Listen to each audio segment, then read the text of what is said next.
Fala, minha gente! Estamos aqui para o primeiro episódio do segundo melhor podcast do Brasil.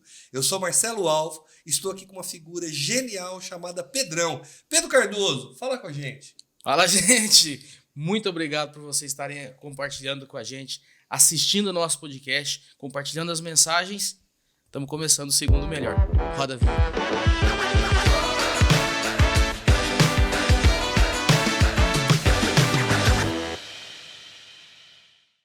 E para o segundo melhor podcast do Brasil, a gente tem que trazer as melhores pessoas do Brasil.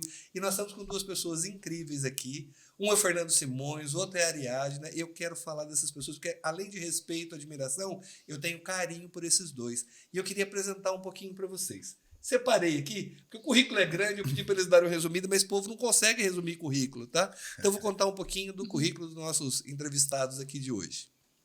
Primeiro, o Fernando Simões, formado em administração empresarial, pós-graduado em gestão estratégica, atua com pessoas há mais de 10 anos, palestrante e consultor empresarial nas áreas de liderança, DHO, desenvolvimento humano, organizacional, conselho estratégico, vendas, gestão e desenvolvimento de times de alta performance. Já treinou mais de 3.000 pessoas no Brasil, tá? E ele ajuda pessoas mentorando essas pessoas no desenvolvimento de carreira. Atualmente, ele é COO do grupo SPK. Fernando Simões, COO, conta para nós, o que um COO faz, Fernando? Rapaz do céu, prazer estar aqui com vocês. Seja bem-vindo. Na prática, o COO ele é o diretor de operações, né? Então, ele está lado a lado com o CEO, que é o executivo-chefe aí, no nosso caso, o presidente da empresa. E hoje a gente toca toda a operação industrial, tanto produtiva, financeira, comercial, estratégica. Então, todas as operações hoje estão sobre a nossa alçada. E é um baita de um desafio, né? Na verdade, esses termos são termos modernos, o pessoal gosta bastante de sofisticar a coisa, mas é quem carrega o piano, vamos colocar assim, né? Então, eu vejo assim como um baita desafio. Longe do cargo, eu vejo que a grande questão está no cuidado com as pessoas, principalmente com o resultado do negócio também, sem dúvida. Não adianta cuidar de gente e não cuidar do resultado, né? Mas o cargo, para mim, ele é uma mera forma de apresentar, né? Acho que isso também está ficando cada vez mais em desuso, né, Marcelo?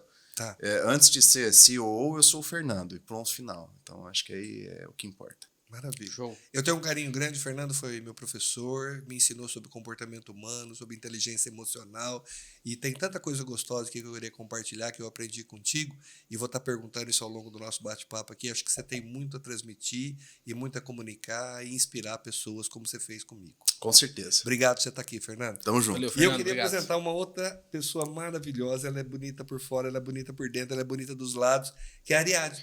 Tá? A Ariadna, eu vou contar um pouquinho do currículo dela aqui. Ela é psicóloga, MBA em gestão de pessoas.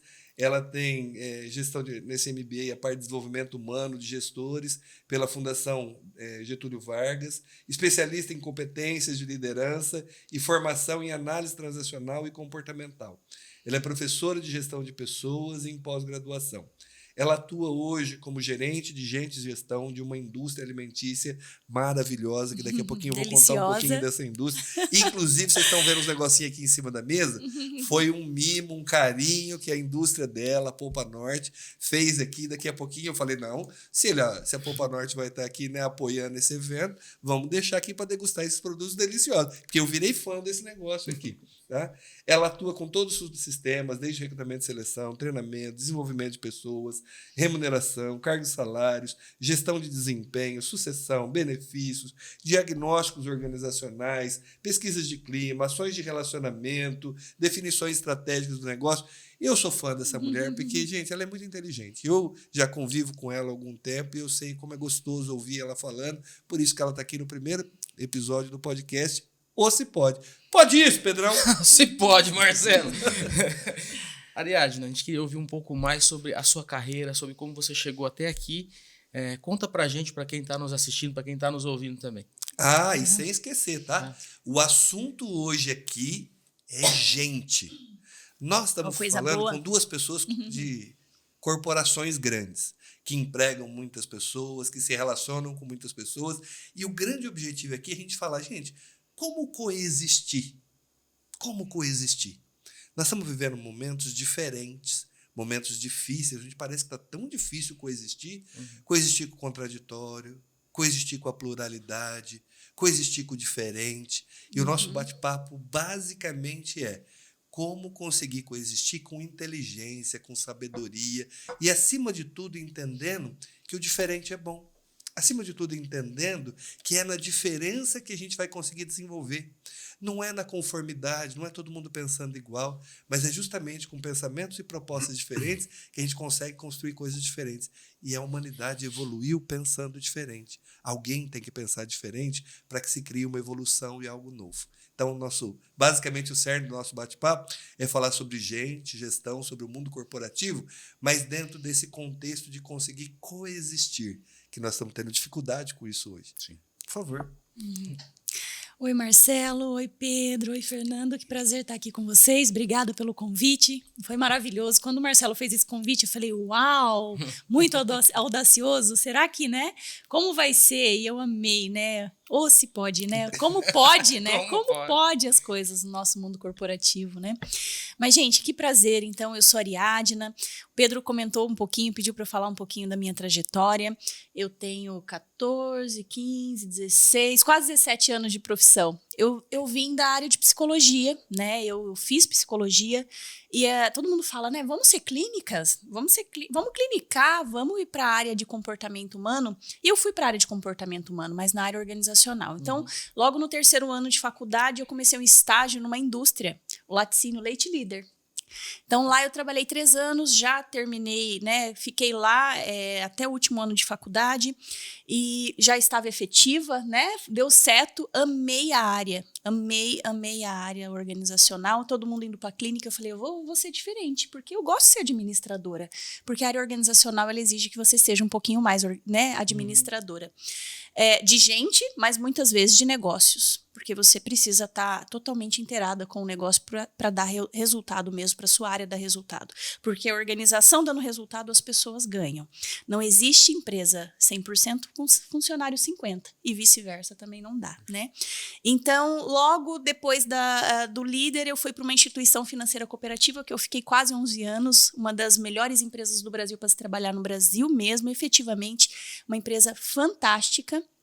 E depois eu fui, né, para a Polpa Norte, empresa que eu estou há 2 anos e meio, como gestora de RH, gestora de gente e gestão, e atuando em todos os subsistemas, né? Recrutamento e seleção, como nós falamos, treinamento e desenvolvimento, engajamento, ações de relacionamento, clima, avaliação de desempenho, carreira e sucessão e tudo mais.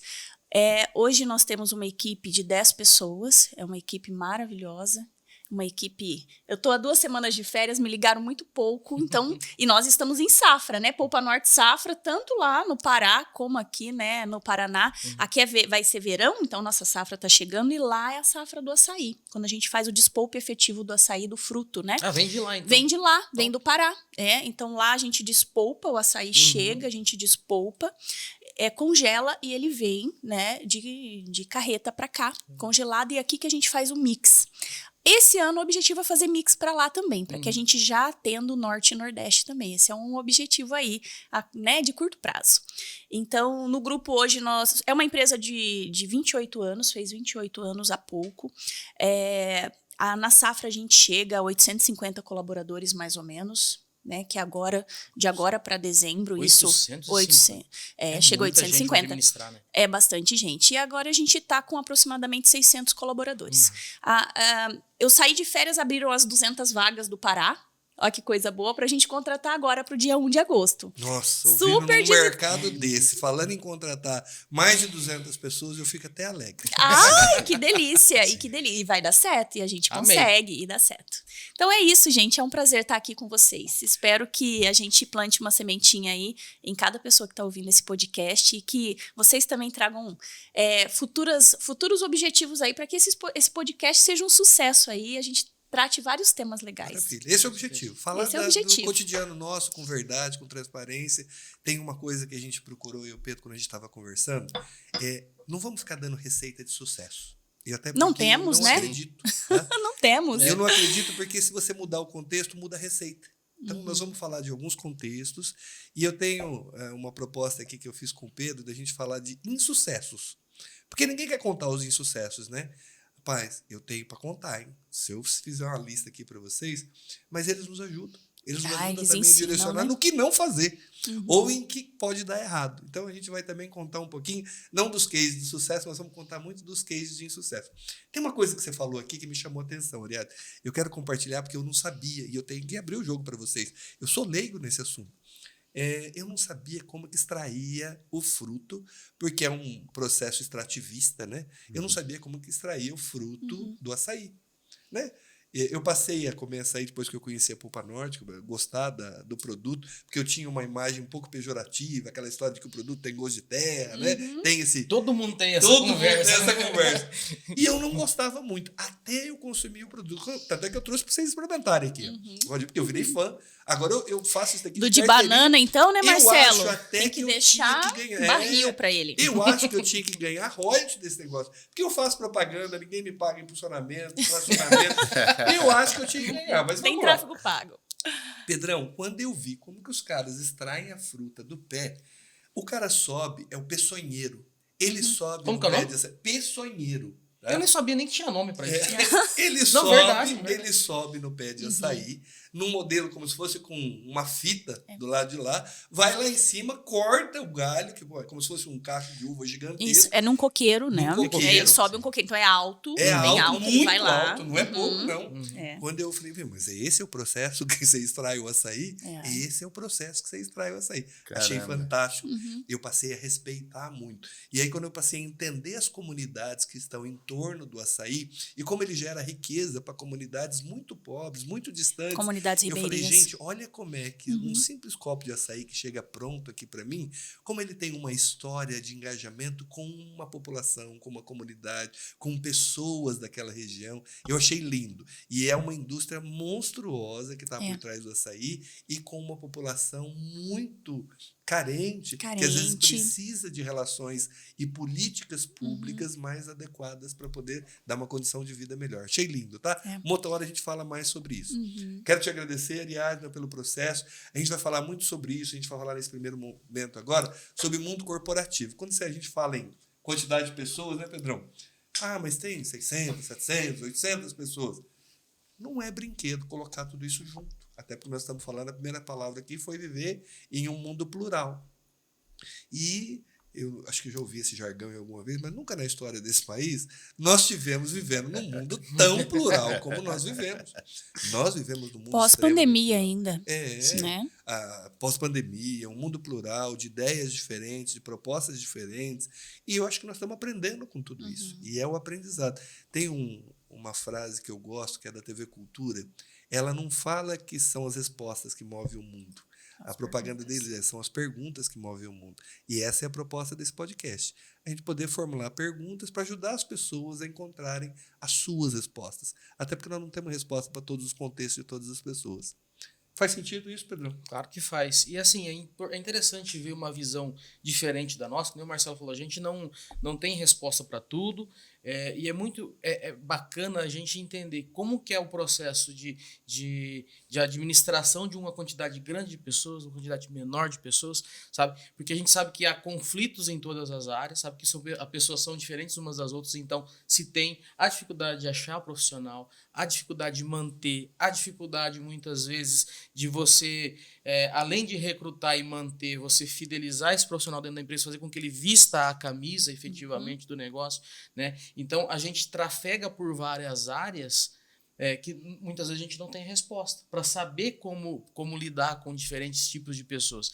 E até a proposta do podcast é justamente trazer profissionais de áreas distintas, que é o caso de vocês, justamente para falar quais são as principais dificuldades, quais foram os insucessos que vocês tiveram e o que vocês trazem de experiência desses insucessos. Porque a gente sabe que o mercado, que nem vocês falaram, está bem pluralizado. A gente não sabe o que a gente está falando hoje. A gente não sabe a personalidade daquela pessoa, muitas vezes na nossa frente é de uma forma. Depois que ela foi contratada, ela age de outra forma.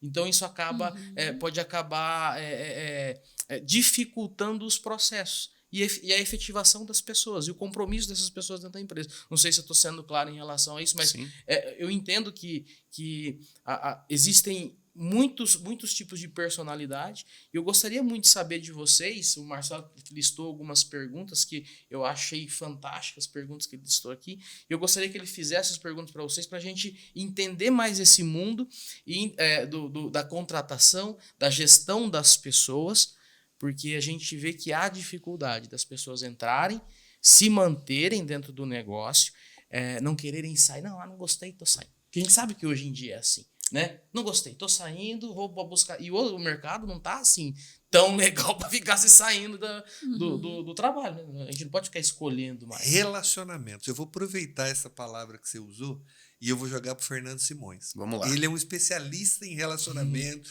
em personalidades, né? Um pouquinho da psique humana, da alma humana, né? E eu tô falando porque eu fui aluno dele, aprendi uma série de coisas, uma série de insights legais com ele. E eu vou jogar essa primeira para você aqui agora, Fernando. Eu vou contar uma historinha e eu queria que você falasse dentro do teu conhecimento. Eu lembro quando eu casei, duas pessoas diferentes, de lares diferentes, de educações diferentes, se predispuseram a morar junto, a conviver, a dividir. Mas como é difícil dividir, porque dividir significa abrir mão. Sim. E dividir significa entender verdadeiramente a necessidade do outro, né? E eu lembro quando eu casei, a minha esposa um dia, né? Eu estava sentado no sofá, isso aqui vai viralizar agora porque eu estou contando as histórias de particularidade. Aí eu lembro que eu sentado no sofá, eu cheguei no banheiro, tirei a roupa e larguei a cueca fora do cesto, né? Talvez porque eu estava acostumado, morava sozinho, sempre a vida inteira independente, né? Largado, Deixava as coisas no meu tempo, na minha hora, do meu jeito. Aí eu lembro que minha esposa, olha que didática de aprendizado que ela teve. Ela não veio brigar comigo porque eu larguei a cueca fora do cesto. Ela amarrou um barbante na cueca. Ela veio puxando a cueca e veio arrastando a cueca com aquele barbantinho puxando na sala. Eu dei sentado na sala assistindo televisão e ela falando, vem cá, cuequinha, vem, pula pra dentro do cesto, vem, dá um pulinho aqui pra mim. Ela não fez isso, não. Ela fez. Eu olhei. Cara, mas que professora. Não deu nem pra brigar. Que professora, né? Não deu nem pra brigar. Porque eu comecei a dar risada. Mas daquele dia em diante, Nunca mais larguei a cueca pra fora do cesto. Querendo ou não, ela usou de uma técnica chamada andragogia. Sim. Né? E eu queria que você falasse um pouquinho sobre comportamento humano, as nossas diferenças e como a gente conseguir coexistir sendo diferente. Por favor, Fernando. Posso fazer um adendo rapidinho? O que é andragogia? Como boa. Como o Marcelo falei fala? aqui, Explica para nós. Andragogia. Andragogia é a metodologia que é utilizada para o ensino do adulto. Né? Então, vamos lá. Primeira coisa para lidar com as diferenças, Marcelo. Eu vejo que o primeiro passo para a gente lidar com as diferenças é aceitar que somos diferentes. Ponto, acabou. Enquanto nós não caímos em si, né, e entendemos que a expectativa que eu crio com o mundo externo é totalmente diferente daquilo que eu vivo. Né? Então, quando eu começo a entender que aquilo que está lá fora, ele não é errado, ele é simplesmente diferente, já começa a mudar um tanto do meu mindset. Porque normalmente aquilo que a gente olha fora e enxerga uma diferença, isso me causa uma estranheza tão grande que o primeiro passo a pensar assim, falar, cara, isso aqui tá errado, isso aqui não é assim.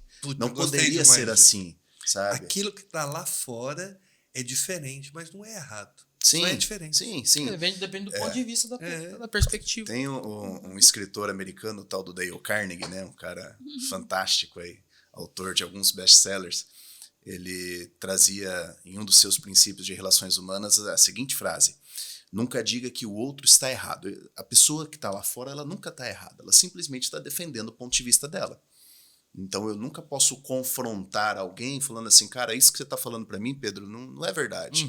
É a verdade dele, é diferente da minha. Cada um tem a sua, né, Fernando? Ainda mais nesse mundo tão polarizado. Totalmente diferente. Plural. Tão plural. Perdão. Então olha só.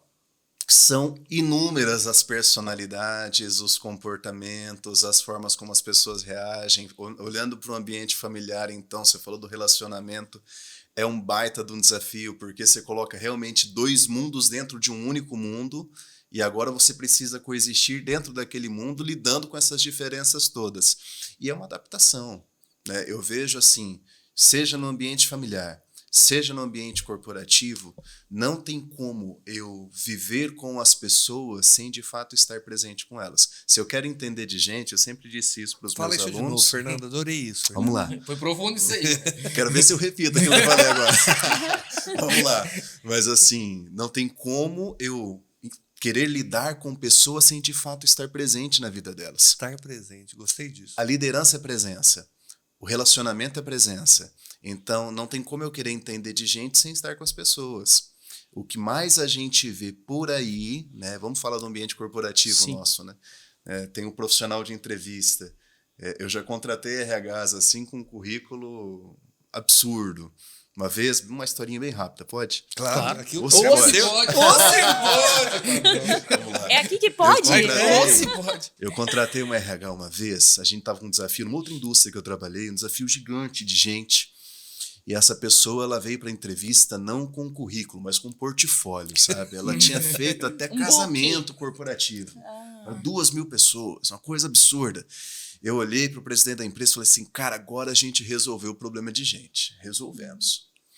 Um belo dia, numa reunião, essa mulher abre a porta da minha sala assim, esbaforida, assim, Fernanda, a polícia chegou aí na fábrica. E assustada, desesperada, ela falou, ela veio prender o fulano. Eu falei assim, tá. Ela falou, e agora o que a gente faz? Eu falei assim, deixa ela entrar. Pelo amor de Deus. Deixa a polícia entrar. Mas e aí, o que vai acontecer? Eu falei assim, eu não sei, isso é um problema da polícia. Né? A polícia é com ele que fez a sua dívida, ele que pague, né? Uhum. Mas naquele momento, a dificuldade, a pressão emocional fez com que aquele currículo todo fosse por água abaixo. Então, eu vejo assim, quem entender de gente, esteja presente com as pessoas. Quer liderar, esteja presente com as pessoas. Não tem outra forma. Tá? Não tem outra forma de coexistir se não estar presente. E hoje, no mundo que a gente vive, é muito difícil. As pessoas não estão presentes umas com as outras. Cada uma vive no seu mundo, cada uma vive na sua ideia, cada uma defende a sua ideia.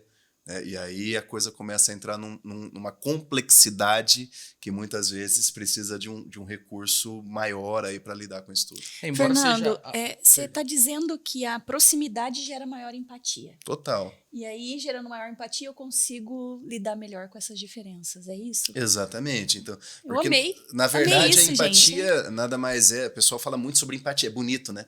Até na entrevista o cara fala assim: não, eu sou super empático, eu lido muito bem com gente. Mas, assim, a empatia é estar de fato no lugar do outro, e normalmente as pessoas fazem isso de outra forma, né? Eu vou lá e dou a receita para a Ariadna. Eu me coloco no lugar dela dando a receita do sucesso. Falo assim, não, olha, se eu estivesse Faz no teu assim. lugar, eu faria dessa forma. Mas não é por aí. A empatia, de fato, é estar no lugar dela, olhando pelo ponto de vista que ela tem, pensando o que ela pensa, sentindo o que ela sente, tendo a história que ela tem. Então, nem sempre isso é fácil. E como é que eu consigo isso? Conhecendo, estando junto, estando presente. Você falou, eu lembrei. Eu li um artigo de uma pessoa que escreveu chamada Stephanie Murta. E esse artigo fala sobre empatia. Um artigo bacana, quem quiser consultar e pesquisar. Como que é o Acho nome? que foi Stephanie Murta, é um artigo sobre empatia. Depois a gente pode até deixar aqui o link de acesso a isso no canal para que as pessoas possam. E eu gostei muito pela profundidade que ela trata da empatia. E ela fala das camadas de empatia que nós temos, né? E quando a gente fala da camada mais profunda da empatia, eu vou me colocar no lugar do outro. E aí, no artigo, ela fala que é impossível isso. Porque o outro tem seus contextos, sua forma de enxergar a vida. Nós podemos nos aproximar de entender o que o outro sente. Mas o que ele sente de verdade é dele, é individual, é único. Então, como é difícil ter empatia. Você começou a falar, eu lembrei daquele artigo, e é um artigo interessante porque ela vai falando sobre essas camadas da empatia. Né? A primeira é perceber, a outra... E aí você vai aprofundando, você vai percebendo. Não é tão simples como parece. Mas quanto mais a gente se aproxima de tentar entender e aproximar o que eu sinto daquilo que o outro sente, nunca igual, é onde eu consigo entender melhor porque que ele se movimenta de determinada forma. Você me ensinou uma vez, Fernando, que a gente não espera que o outro mude, a gente muda primeiro. Isso. E a partir da hora que eu respeito a diferença, que você falou uma vez para mim, eu lembro dessa aula, eu nunca vou esquecer, porque eu lidava com uma pessoa muito diferente de mim em termos de personalidade, mas muito diferente, que chegava até a me afrontar alguns comportamentos dessa pessoa. Quando você me ensinou que primeiro sou eu que mudo e primeiro sou eu que respeito as diferenças, acho que aquilo foi um ponto marcante para mim em termos de carreira. Tá? Queria que você falasse um pouquinho disso. Eu começava sempre os treinamentos dizendo o seguinte, né? Eu falava para as pessoas assim, que para mim valeria a pena, valeria meu tempo, o dinheiro deles investidos, se no final do processo todos entendessem que tudo começa e termina em mim. E aí eu brincava com um contexto assim, ó, pode parecer um pouco de egoísmo que eu vou falar agora. Não importa o outro, nunca importa, sabe? Mas aí a gente traz para o contexto. Não é que ele não importa. Aquilo que ele faz não importa tanto. O que eu faço com o que ele me fez é o que realmente importa. Ah, não, isso é lindo. Como é que é? Não importa o outro, mas o que eu faço com o que ele fez comigo, isso é relevante. É sempre a responsabilidade... Sou eu que dou o gancho, né? Exatamente. Porque as pessoas normalmente dizem assim, o fulano me magoou, né? Fala, poxa vida, o fulano acabou comigo, né? O fulano, ele nunca me magoou. Foi sempre eu que me deixei magoar, de alguma forma. Então, assim, quando eu começo a entender que a responsabilidade é minha por tudo que acontece dentro da minha vida, até por aquilo que as pessoas me trazem, o Marcelo, quando ele me dá algo, seja positivo ou negativo, ele está me dando aquilo que é dele, aquilo que ele tem para me dar, né? Agora, como eu recebo e como eu trato isso dentro de mim, é o que vai determinar o resultado desse relacionamento aqui. Então, assim, voltando, o outro nunca está errado, né? A gente tem que aprender a se colocar de fato na posição de lidar com aquilo que ele está me passando aqui. Então, assim, gente, é muito bonito falar isso, né? Fernando, você faz isso? Olha, é um desafio diário. É um desafio diário. Eu lido com o desenvolvimento humano já há um bom tempo. Mas eu vejo que a cada dia vem um novo desafio para que eu me torne uma pessoa melhor, para me tornando assim uma pessoa melhor, eu possa lidar melhor com as pessoas. E a gente tem essa ânsia sempre de querer mudar o mundo, né? Só que muitas vezes nós esquecemos que o mundo ele começa a ser mudado a partir de mim, né? Quando eu começo a me tornar uma pessoa melhor, quando eu começo a me responsabilizar, quando eu começo a buscar de dentro para fora. A terapia faz muito isso, né, com as pessoas, né? Eu lembrei até de uma situação, Por depois eu favor. até queria comentar. Minha terapeuta, uma das minhas primeiras terapeutas, né? Ela falava assim para mim, aconteceu isso? Eu vejo ela falando, né? Por que você deu gancho? E eu não, a culpa foi... Não, mas quem deu gancho foi você. Às vezes a pessoa nem se importou. Por que você deu gancho? Vamos buscar saber? Não tá comigo. Tá com você. Sempre está com você. Sim. Né? O que aconteceu está com você. Porque com uma situação é tranquilo para ti, com outra não. O que na tua história te remete isso? E aí eu ia pensar, então, comece e termine em mim. E é um mecanismo de defesa, né? Porque na prática, assim, o não assumir que a responsabilidade é minha, na prática ele é um mecanismo de defesa para não olhar para algumas coisas. Exatamente. Então, assim, é fácil para mim falar assim, não, fulano que fez aquilo. Aquilo lá me causou estranheza, aquilo lá o cara me agrediu, não sei. Transferir a culpa, né, pro outro. É muito simples eu jogar para fora do que trazer para dentro e falar assim, não, pera lá. Reflexão. Isso aqui realmente é uma falha minha, realmente eu sou sensível a este ponto e agora eu preciso me preparar. Eu estava vindo para cá ouvindo um podcast até muito bacana do pessoal do G4 Educação. Não é tão bom quanto o Se Pode agora, né?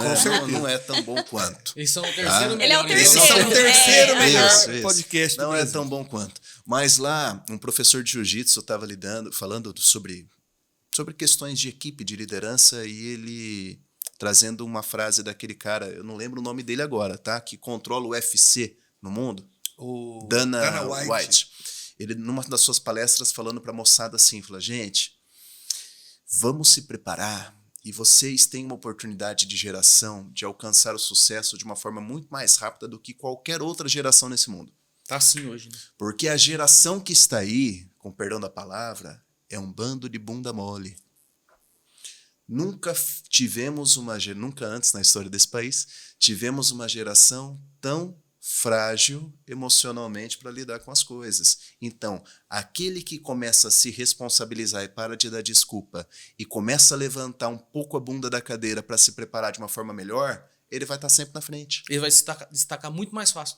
E a gente vê isso dentro do ambiente corporativo. O tempo todo. O tempo todo. Então, quem está se preparando, quem está se organizando para de fato enfrentar o mercado, ele está sempre na frente. Sempre. Uma coisa que eu ia perguntar até para a Ariadna, puxando esse gancho que tu soltou aí, é justamente sobre essa questão dessa dificuldade hoje. Porque essa galera hoje que tu tá mencionando, Fernando, que é frágil emocionalmente, que nada pode, que se frustra muito fácil. E tem um detalhe que eu particularmente percebo, acredito que o Marcelo também, que essa juventude, dependendo da faixa etária, eles querem alcançar um cargo ou uma posição na sociedade muito alta e rápido. Né? Porque é muito fácil, hoje é tudo muito instantâneo, então eles acreditam que a vida é fácil, que as coisas vêm no estralar de dedo, que eles vão colocar um vidinho no TikTok e vão viralizar e vão ficar ricos e vão chegar num patamar de vida mais alto ou dentro da corporação mesmo. Cheguei hoje, já quero sentar na janela amanhã. Eu ia passar isso para perguntar para a Ariadna justamente qual que é a dificuldade, como você vê essa geração agora, porque isso que tu falou é bem interessante, porque se alguém dessa geração faz alguma coisa diferente, já se destaca. Se ele tem uma percepção, não, se ele tem uma qual que é a palavra? A pessoa ser resiliente. Sim. Se ela for uma pessoa mais resiliente, se ela for uma pessoa mais focada e entender que a vida ela não é fácil, ela vai chegar mais longe. E, consequentemente, às vezes até mais rápido, porque a geração de agora, eles não têm a paciência de esperar. Deixa eu fazer uma provocação aqui. Eu vou apimentar um pouquinho esse bate-papo, tá? Eu tinha algumas percepções, e eu vou falar uma coisa, às vezes eu mudo muito minhas percepções. Até porque conforme o tempo passa, eu tenho mais capacidade de observar o mundo, o meio e como que as coisas acontecem, e talvez eu perceba que eu tinha conceitos equivocados sobre aquilo que eu acreditava ontem, e hoje eu posso acreditar numa coisa diferente. Esses dias eu me peguei falando sobre, na minha época. Aí depois eu parei para refletir, rapaz, eu não posso falar na minha época. A minha época é agora. É agora. É já. Não existe a minha época. Quando eu era mais novo, existia um contexto diferente de mundo, de país, de economia, e talvez eu tive que me adaptar a um contexto diferente. Então, talvez a energia, a forma com que eu lidei para aquele contexto foi uma. E que dificilmente, se eu repetir ela nos dias de hoje, ela vai dar certo. Tanto é que quando alguém me pergunta, eu tinha um sonho. Meu sonho era ser CEO de empresa, um diretor, presidente de empresa. E desde pequeno eu estudei, me preparei, eu venho de uma família muito simples, mas eu me preparei para um dia eu queria ser CEO. E hoje eu sou. E eu descobri que é completamente diferente do que aquele sonho que eu tinha. É completamente diferente. Não te contaram tudo, cara, né? não me contaram. Não te contaram que era assim. Eu falei, rapaz, era isso aqui que eu queria. Você tá louco, meu irmão? Você achou que era só glamour, né? Não, esse negócio aqui é muito mais embaixo. Mas o que eu quero falar? Quando eu falo até das gerações, hoje, eu tenho me corrigido um pouco em falar de o pessoal mais novo, até porque eu olho para as gerações mais novas do que eu. Primeiro, eles são mais inteligentes. Sem dúvida. Segundo, eles têm mais acesso à informação, mas infinitamente mais. Eu olho para a geração mais nova hoje, eles têm muito mais capacidade de produzir, de fazer, de realizar do que eu tive. Porque eles têm uma gama de informação, um acesso à tecnologia muito maior. Talvez mais rápido. Talvez, e só talvez, porque eu também não tenho essa resposta, eu estou mais jogando aqui uma pergunta do que uma resposta, o excesso de informação nos dificulta até ter escolha. Quando você tem muita escolha, é difícil escolher. Sim. Eu vou dar um exemplo, porque eu lembro que eu assistia televisão, tinha 4 canais, você girava num botão, então para levantar do sofá para ir trocar o canal já era chato, a gente tirava no Joaquim Pô lá em casa, para quem levantava para virar o botão da televisão, a televisão era de 14 polegadas, né, preto e branco, e tinha que girar o botão para trocar o canal. E eu tinha 4. Gente, você não ficava escolhendo muito, eram 4 canais, eram poucas opções. Eu paro hoje com a minha esposa. Vamos assistir um filminho, meu amor? Eu tenho 2.000 canais de opção. Sim. A gente fica 1 hora vasculhando filme, série, aqui, para lá, para cá. E daqui 1 hora a gente fala, tô cansado, vamos dar uma deitada, amanhã a gente vê o que a gente vai assistir. Talvez o excesso de informação pode dificultar a gente saber o que a gente quer de verdade. Porque é tanta informação e tanta coisa. Como julgar o que é bom, o que é ruim? Como julgar o caminho certo do caminho inassertivo? Eu vou apimentar um pouco mais essa pergunta do Pedro. O mundo ficou muito diverso, Volátil, muito plural, né? muito volátil, muito possível e muito efêmero. As coisas duram muito pouco. Eu pego pela própria performance nossa de olhar redes sociais. A gente vai arrastando o dedo, e às vezes as informações você não aprofunda elas, talvez com a relevância que se pedia aquela notícia ou aquela informação. E devido à quantidade de informações que eu preciso ver, tudo parece ser pouco significativo.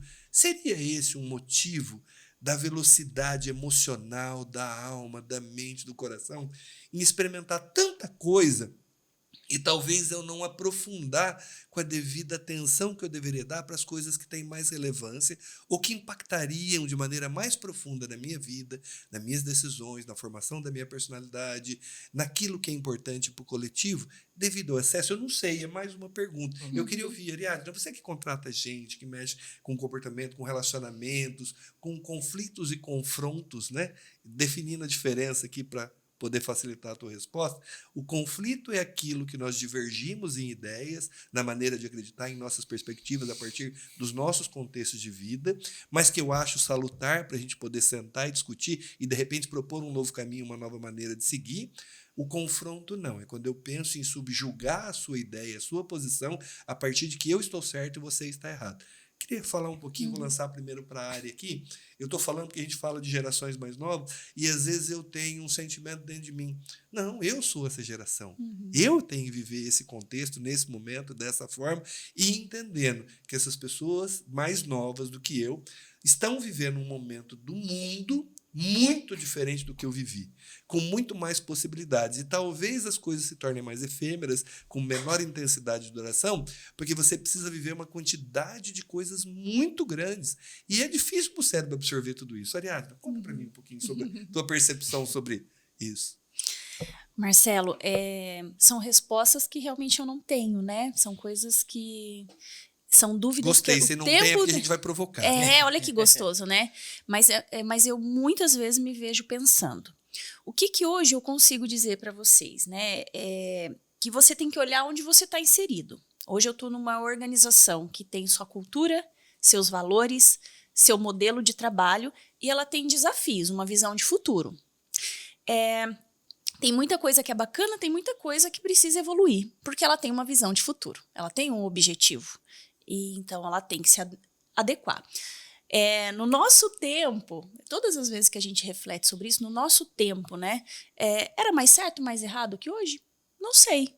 O que eu sei é que as pessoas novas, mais novas do que eu, precisam evoluir também, e nós também precisamos evoluir para a gente chegar ao desafio de onde a gente está inserido, chegar. É isso que eu penso. Em relação às pessoas... Gostei disso, porque analisando do jeito que você está falando, é como se eu não estivesse julgando que eu estou certo e o outro está errado. Ninguém, não tem certo e errado, né? Eu tenho que saber onde eu estou inserido, eu tenho que me ambientar à cultura de onde eu estou inserido, porque aquela organização, os profissionais entram numa organização que tem uma cultura e eles vão transformando e evoluindo essa cultura. Essa cultura, ela pode mudar totalmente no futuro, mas vai ser aos poucos, e são essas pessoas que vão fazer isso. E qual que é o teu desafio? É ser uma empresa muito volátil, é ser um modelo quase de uma startup. Ok, então é muito volátil. Então, todas as pessoas que entrarem, se adentrarem nessa organização, os profissionais vão ter que estar com essa cultura. Não, eu sou bem tradicionalista. Então, eu sou tradicionalista, eu tenho um desafio tradicionalista, eu quero chegar no modelo continuar tradicionalista. As pessoas vão ter que adentrar desse jeito. Nós, como RH, como gente de gestão, a gente tem que entender a cultura para poder contratar bem. A gente tem que entender a cultura e tem que entender o objetivo de futuro. Entender a cultura para poder contratar bem. Exatamente. Eu digo... Respeitar, quando a gente fala em cultura, é aquilo que é permitido e não desejável dentro de um ambiente. Isso, está aderente aos valores. E aí sempre olhando o meu propósito, o meu futuro. Porque muitas vezes eu preciso ser mais volátil e mexer um pouco nessa cultura. Porque se eu for só tradicionalista, talvez eu não atinja o meu objetivo futuro. Eu digo que eu estou há 2 anos, um pouco mais de 2 anos e meio na Polpa Norte, e hoje eu posso dizer que eu tenho condições de contratar melhor. Hoje eu conheço a minha cultura. Hoje eu sei como trabalhamos. Olha, quanto tempo levou para você poder entender com profundidade quais os comportamentos e as regras de permissividade, de convivência que a sua cultura permite. Exato. E contratei muito errado antes. Muito, muito, muito. Hoje eu tenho condições de dizer que eu contrato melhor. Já disse isso pro nosso CEO, já disse isso pro meu diretor. Erro de contratação. Eu acreditava nisso, mas nossa organização hoje precisa disso. Você acabou e sei entendendo, que né? para o futuro, minha organização vai precisar de um outro perfil. Você acabou entendendo que qual que é a atmosfera da empresa, o que ela respira, quais são as pessoas que realmente vão poder somar ali dentro, porque tem uma visão parecida, mas que podem acrescentar, né? Exatamente. Então, eu tenho que olhar para o agora e já pensando no que eu tenho de objetivo futuro. Então, não tem certo e errado, não tem tradicional, não tem atual, não tem high-tech, não tem. Tem o que aquele momento, aquela empresa está precisando para aquele momento e para o futuro dela. Então, é isso que eu penso.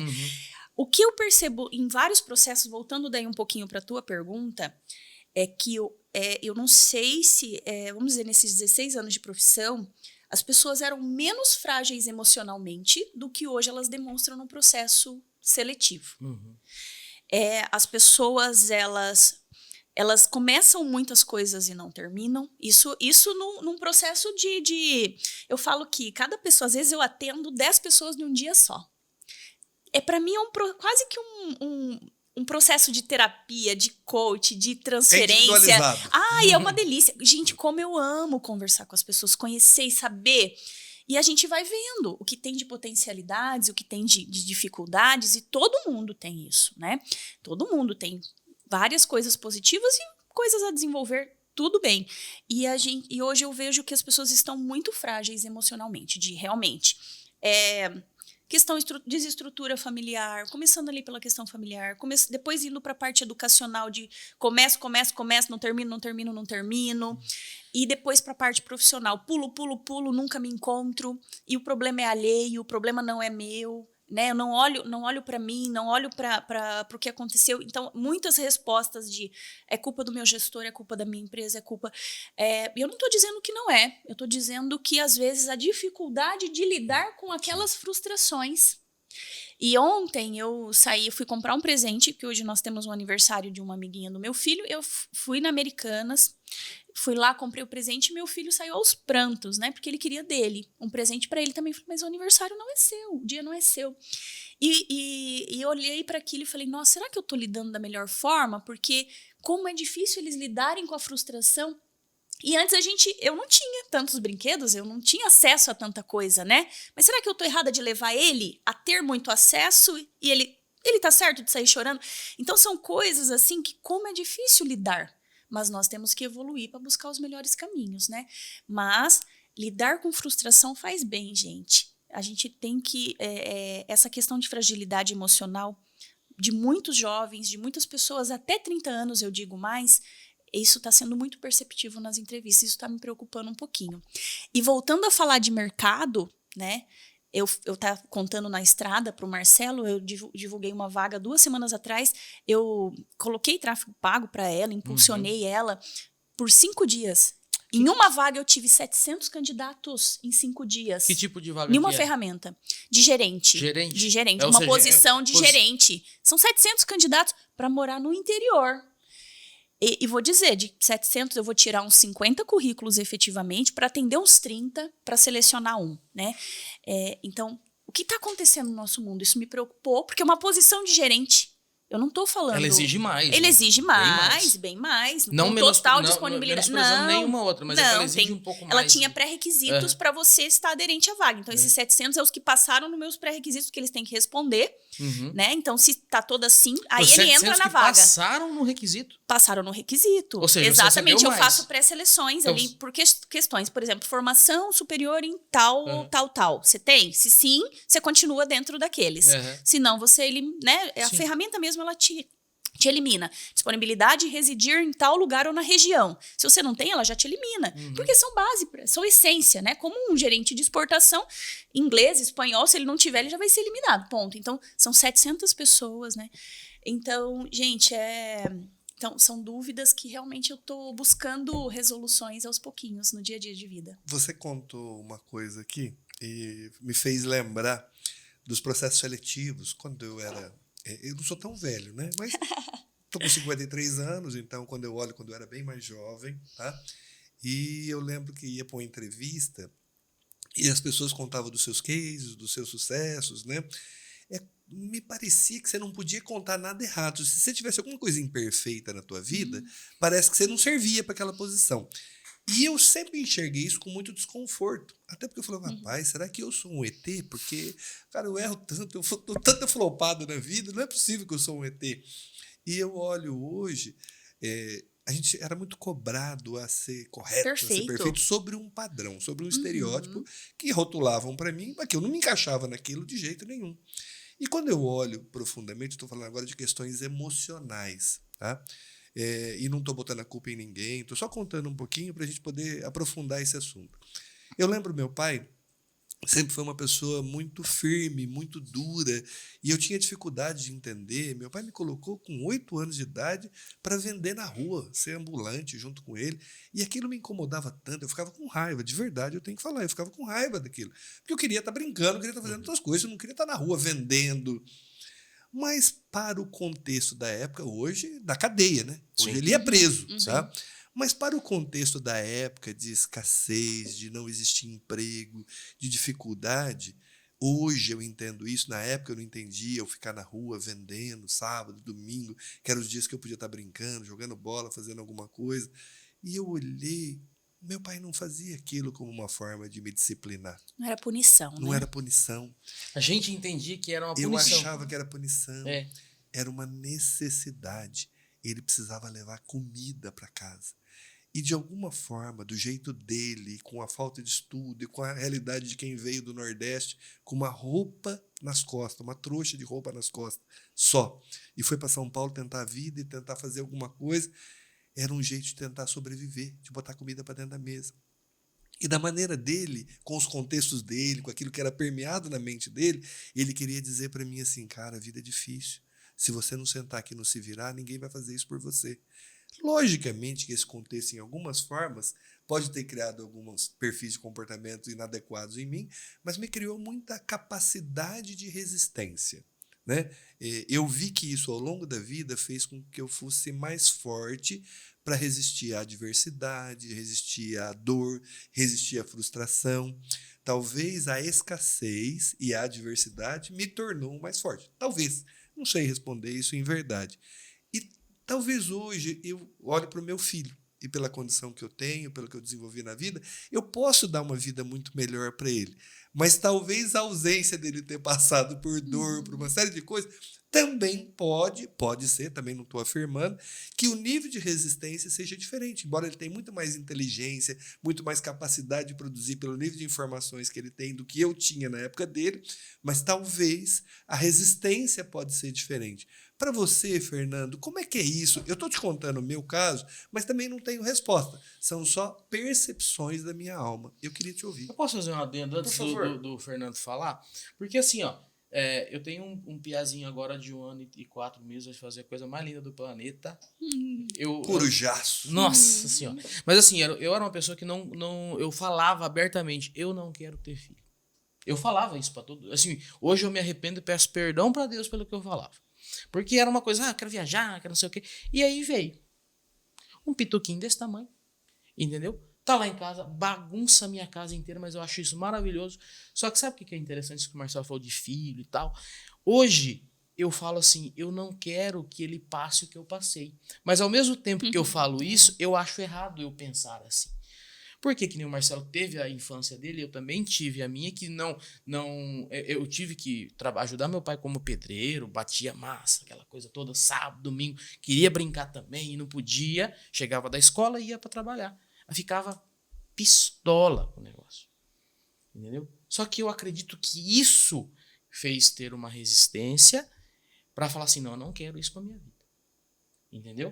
Eu não quero passar por isso. Eu não quero passar por uma situação que eu fique à mercê de passar necessidade ou de vender o almoço para comprar a janta.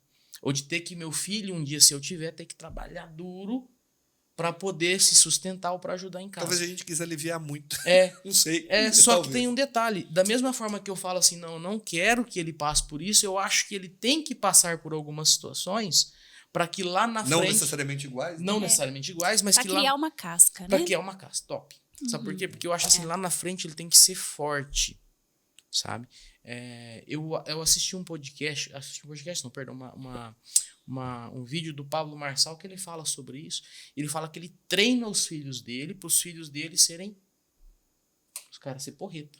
Os filhos, não sei se ele tem menino ou menina, mas ele fala que treina os filhos para ser forte, para entender que a vida não é um mar de rosas, sabe? E acredito eu que seja para justamente tirar essa fragilidade, tirar essa situação que as pessoas, isso aqui não pode, isso aqui, se a criança ouvir um não, se frustra, sabe? Então, mas eu hoje sendo pai, eu entendo que o que meu pai fez lá atrás, o que minha mãe fazia lá atrás, era justamente não por uma questão de punição nessa questão de trabalho, mas era uma questão de necessidade E ensino, né? e ensino.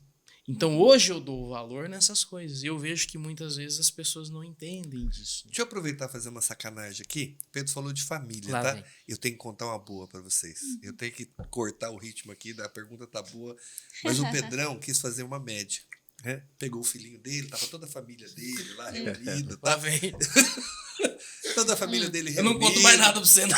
Aí ele pegou o nenezinho dele, recém-nascido, aí olhou para todos os parentes dele, olhou para a esposa dele, quis dar uma, né, tirar uma com a esposa dele, e ele falou assim: olha, amor, que belezura que nós fizemos aqui em 15 segundos, né?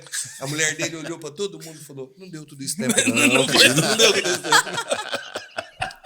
Ô, Pedrão, eu tinha que contar, eu tinha que contar. Se cuida agora, hein? Pode isso, Marcelo? Você pode. Eu não acredito, eu falei, pior que eu falei isso pra ele mesmo. A partir de agora você não conta mais nada, Pedro, por jamais favor. contarei. Não, aqui eu vou rasgar tudo, tá? Eu não vou esconder nada. Fernando, fala um pouquinho pra gente.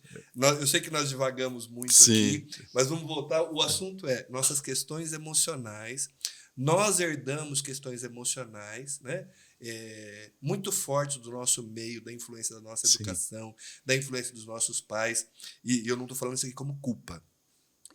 Como lidarmos com toda essa carga emocional que influencia em quem nós somos, na nossa psique, na nossa alma, no nosso jeito de ser.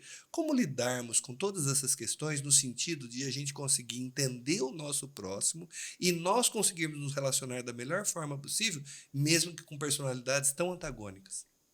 Que pergunta, né? Fácil! Fácil! pergunta. Coisa mole! Vou falar um O negócio que pra é você. Getúlio Vargas depois dessa, meu amigo? Fernando, O vou é falar pra você que eu não Getúlio sabia que ia estar nesse... por favor. Não sabia que ia estar nesse Seu nível, meu não, meu rei. Não preparei psicologicamente. Ó, falando nisso, vamos fazer o seguinte, ó. Vocês estão vendo que tem um açaizinho em cima da mesa? É pro Fernando. Isso, pra você É só pra poder. eu pensar Pode aqui. abrir esse açaí. Isso. Isso aqui não foi feito pra ficar de enfeite, não, tá? Não. Olha- Infelizmente, quem está nos ouvindo não vai conseguir. Você pesquisa lá no entender o chat sabor. GPT, tá, Mas Fernando? isso Enquanto a aqui gente é abre. maravilhoso, gente. Vamos. Eu fiquei viciado nesse negócio aqui. É a coisa mais linda do planeta. Não, é a coisa mais linda. Pode isso aqui, Pedro? Nossa. Assim, no meio Não, do eu podcast? trabalho um monte na empresa e quem Mas tem você acesso a pode. essas coisas é ele. Não, isso não, Sacanagem, não, né? isso não pode. Nada de ou se pode, não. Não pode. Fernando, E aí, conta pra e aí, gente a as gente questões responde emocionais. de boca cheia, assim mesmo? Não, Pode. aqui pode. Aqui Aqui pode. pode. Tudo. Olha que Então tá bom. bacana. Olha só. Isso aqui é muito bom. Quando vocês vão comendo aí, eu vou falando, então. Seria muito, muito, muito bom se a gente tivesse uma receita para lidar com tudo isso, né? Eu ouvi vocês compartilhando sobre infância, sobre paternidade, sobre como nós vivemos e o que a gente está preparando para frente agora, né? Não tem uma receita, né? Não tem uma fórmula mágica. E eu também sou pai e vejo, estava ouvindo vocês falando e vendo a minha rotina, né? O dia a dia. E eu vejo que a melhor forma que eu encontrei, não é a forma correta, a forma como eu lido com isso, é estando presente e sendo o mais verdadeiro possível. A gente vive num mundo onde as pessoas tentam maquiar muito as coisas, né? Então a gente vê a rede social, você começa a olhar o cara no Instagram, você vê o que está acontecendo, você vê aquela vida mágica. a historinha do CEO, né? Falou assim, nossa, CEO é bacana, você é diretor da empresa, você está no cargo mais alto. Cara, a vida perfeita, né? Isso é lindo. O cara vê você com um carro bacana, com uma roupa legal. Não sabe o tamanho do carnezão Não que sai sabe por o tamanho trás. do boleto que tem ali. Né? Então, a gente olha muito para as aparências, né? Para tudo que acontece, mas não entende... Fotografia da felicidade. Exatamente. E até esse estado da felicidade, né? Fala assim, não, eu tenho que ser... Essa cultura que colocaram na nossa cabeça assim, né? Eu tenho que ser feliz, eu tenho que fazer meu filho feliz, eu tenho que chegar no auge da felicidade. E eu vejo que isso não é a felicidade em si, esse resultado da caminhada que todo mundo quer ter, ele nunca vai acontecer na prática. Né? A gente nunca vai chegar nesse... Parece que as pessoas tratam a felicidade como um local, né? Falam assim, eu vou chegar lá. A história do cheguei lá, né? Cheguei lá na carreira, cheguei lá na vida, cheguei lá na família. Cara, isso nunca vai acontecer, isso nunca vai estar. Ele não tá relacionado com estar lá, mas sim com ser aquilo que eu quero, né? Então, com essa jornada, com a caminhada. E lidar com essas questões todas emocionais, com aquilo que a gente herda da família e da convivência, ele é algo muito complexo. E aquilo que eu encontrei, né, como solução para mim é a constante observação. É a busca constante por me conhecer, por entender um pouquinho mais de mim e dos gatilhos que eu tenho. Né? Você falou da tua infância, que foi uma infância complexa, a minha também, a do Pedro, a Ariadna vai poder contar dela também, mas tratar isso na naturalidade, na verdade das coisas, é o que eu vejo que faz a diferença. Vou dar um exemplo bem prático. Uns 15 dias, mais ou menos, o presidente da empresa me parou uma vez e falou assim, cara, cada vez mais eu me convenço que você está na cadeira que deveria estar mesmo, porque você trata das coisas com uma verdade. E eu falando das minhas... A gente falou dos insucessos, né? Eu acho que eu convenci ele de falar da posição, né, que eu deveria ocupar, falando sobre a vez que eu quebrei. Sabe? Que eu cheguei a quebrar um negócio, não sei se eu já te contei isso. Quebrei, eu tive... Que as pessoas, às vezes, veem você num determinado cargo ou num determinado padrão de vida e não sabem aquilo que aconteceu e que acontece na prática. Até para você se tornar forte. Exatamente. Então, assim, eu fiz minha carreira na indústria de confecção e na indústria de cama, mesa e banho.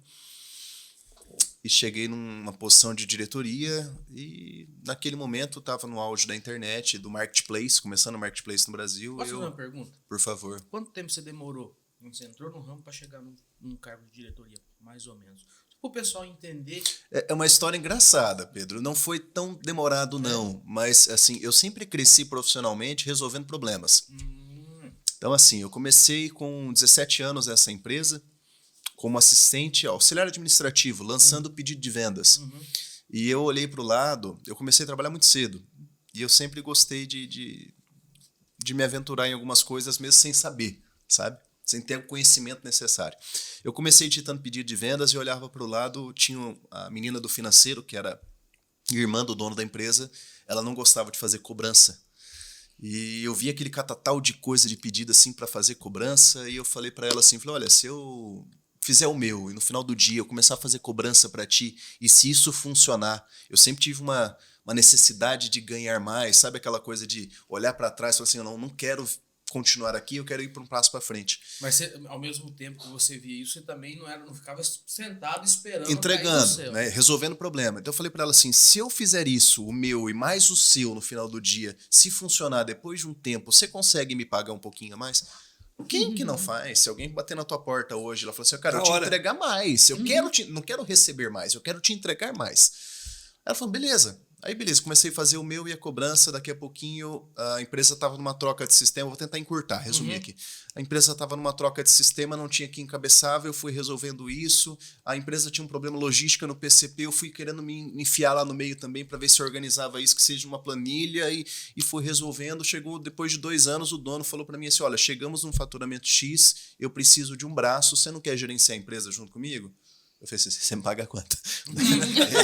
Falei assim, mas assim, a partir do momento que você entrega a conta, é possível de se mandar a conta. Então eu sempre digo Você para os tava com meus... quantos anos, A Fernando? partir Eu da hora tava que com você 19 entrega anos a nesse conta, é Olha isso, possível se 19 cobrar a anos. conta. Gostei disso. 19 anos, 19 muito anos. jovem. Então, aí vem aquela questão de que nem sempre a senioridade A tem idade? ligação, a idade, a senioridade tem ligação com maturidade. Então, isso aí é uma coisa muito importante no corporativo. Até porque eu vejo hoje, e a maioria das pessoas que eu conheço que estão em posição de alto executivo, de comando, Começaram assim. são pessoas extremamente jovens. Sim.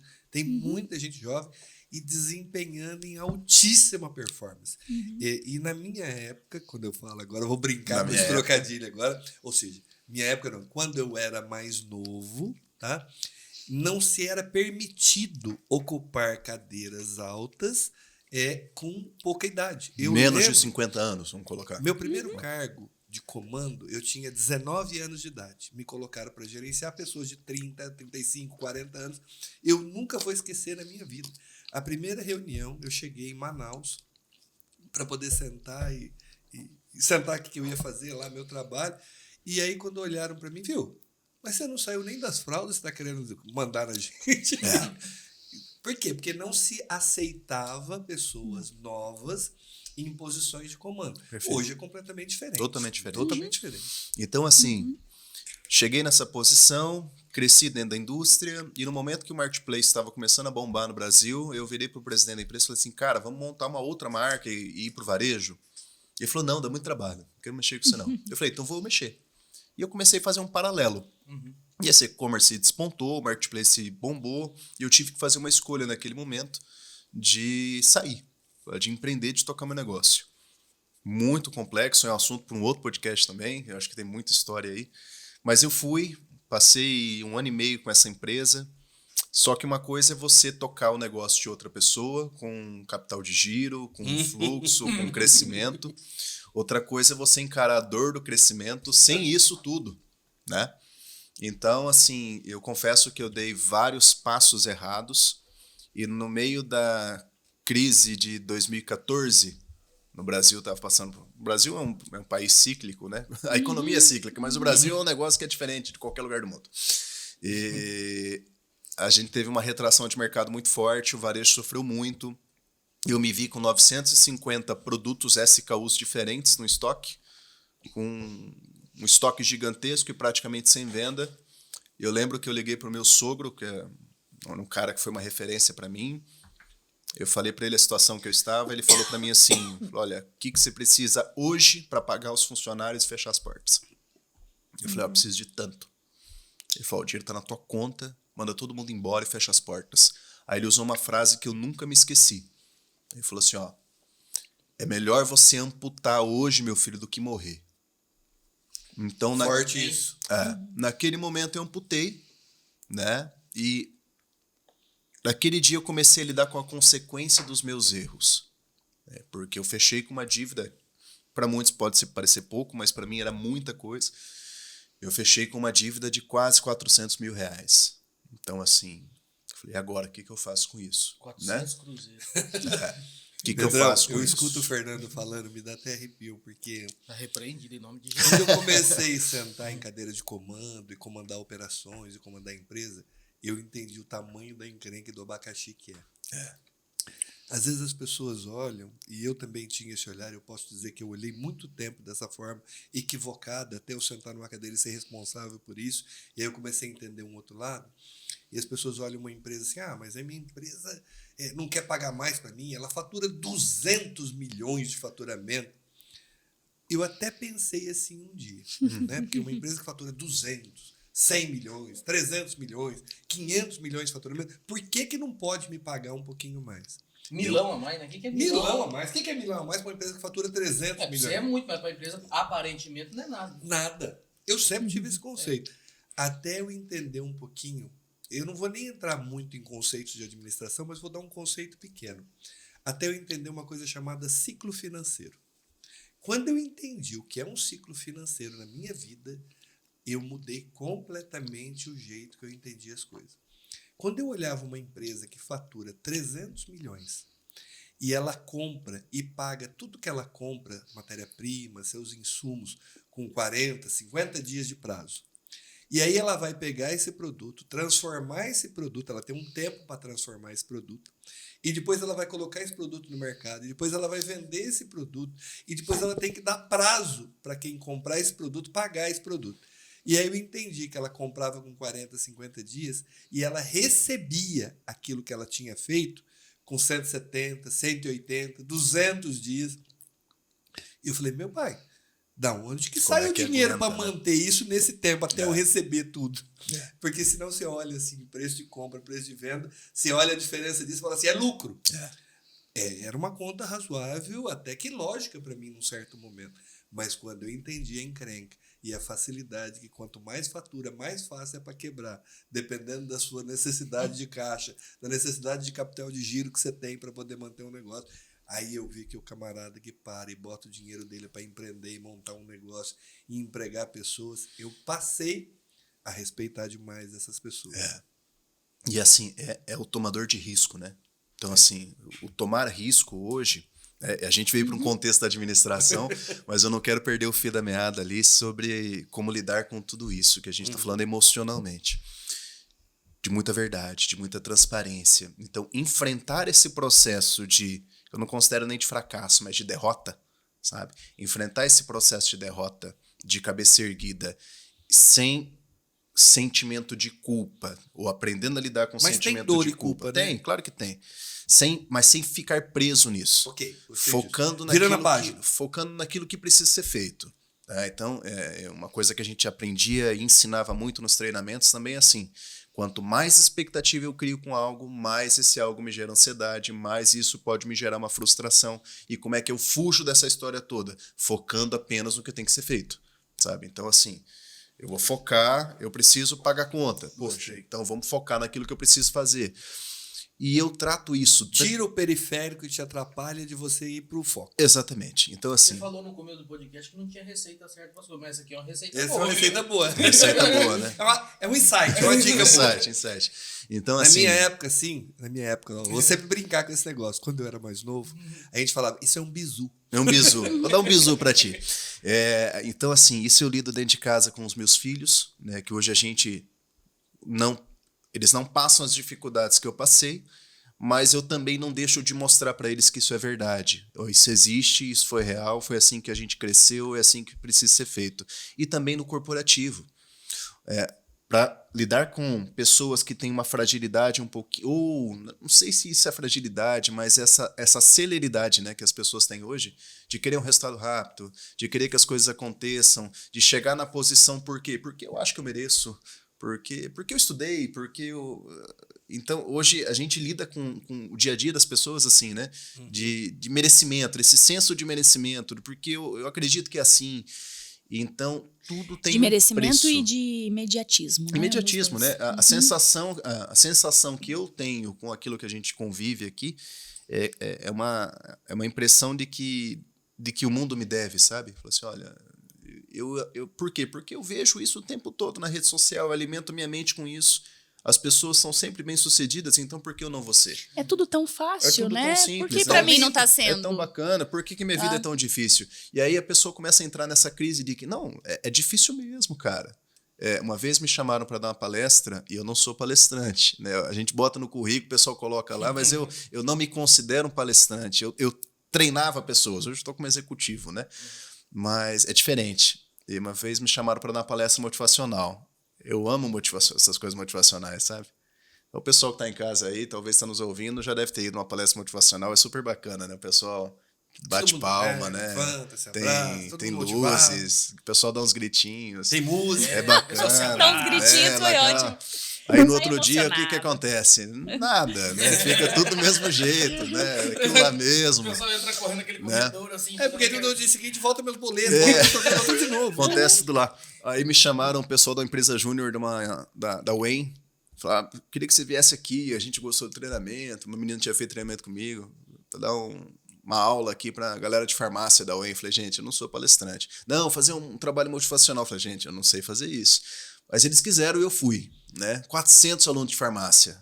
no auditório. Eu comecei a palestra mais ou menos assim, falou, ó, mercado de trabalho é complicado. Se você não está fazendo uma coisa agora para se destacar ali na frente, é melhor você desistir.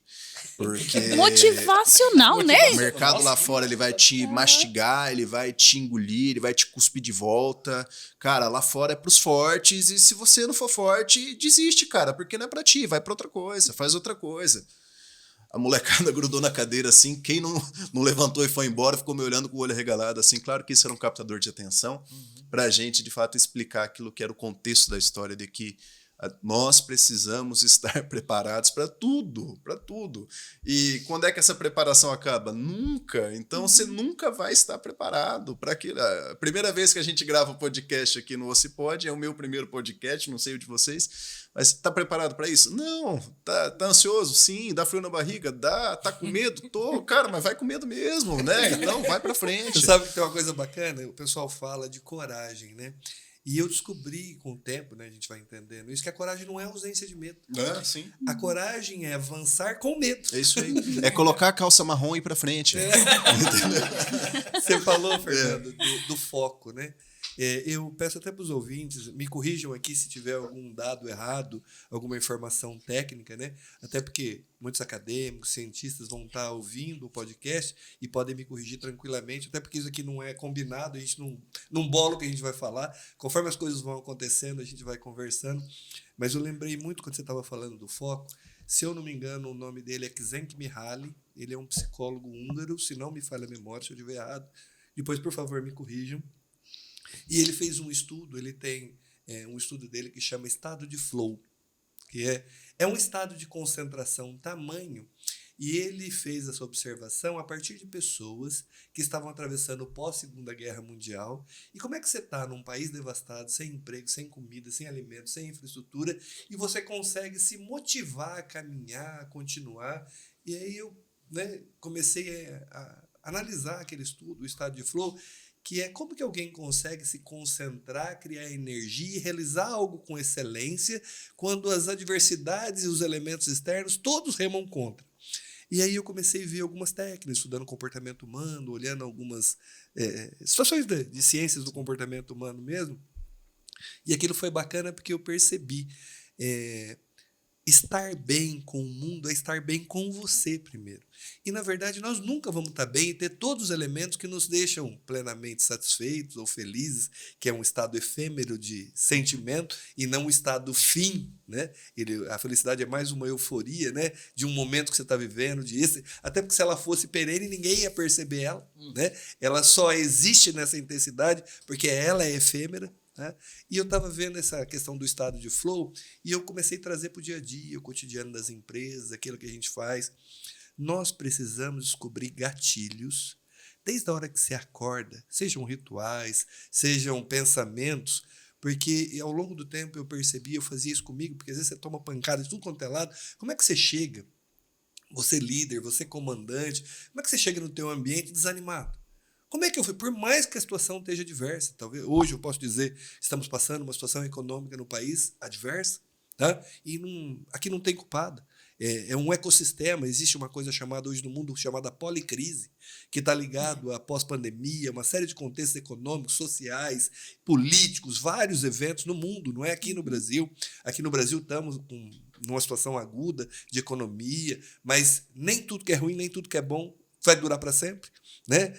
E essa é a magia de você conseguir entender, ultrapassar isso e criar casca, e criar força para poder enfrentar isso, mas nós precisamos de alguns gatilhos que cada um vai descobrir o seu momento, como faz isso, para poder acordar cedo e se energizar. Isso. E isso acontece a partir do pensamento. Porque é o meu pensamento que vai nutrir sentimentos no meu coração e esse vai criar energia para que eu me predisponha para as ações, para o enfrentamento, para a adversidade e para a superação. Então, se nós começarmos no dia a dia a criar os gatilhos, algumas pessoas fazem um desenho na porta do guarda-roupa, outros criam uma imagem no espelho, outros fazem uma oração, outros fazem uma meditação, mas cada um precisa descobrir dentro da sua realidade, do seu contexto, das suas facilidades e das suas permissividades, como você se energiza para enfrentar a adversidade. E nós vivemos momentos mais difíceis, sim. Vão haver momentos mais fáceis também. E como que eu me energizo em cada um desses momentos sem reclamar dos contextos, mas nos adaptando para esse contexto. Eu vou jogar isso para você, Ariadna.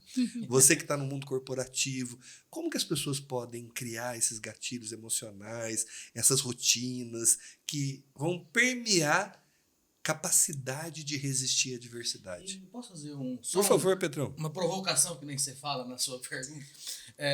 Puxando aquilo que o Fernando falou, e eu gostaria também, depois que terminar essa parte do raciocínio que o Marcelo questionou, queria entender como você lida com as pessoas que chegam até você frustradas, sabe? Porque tem.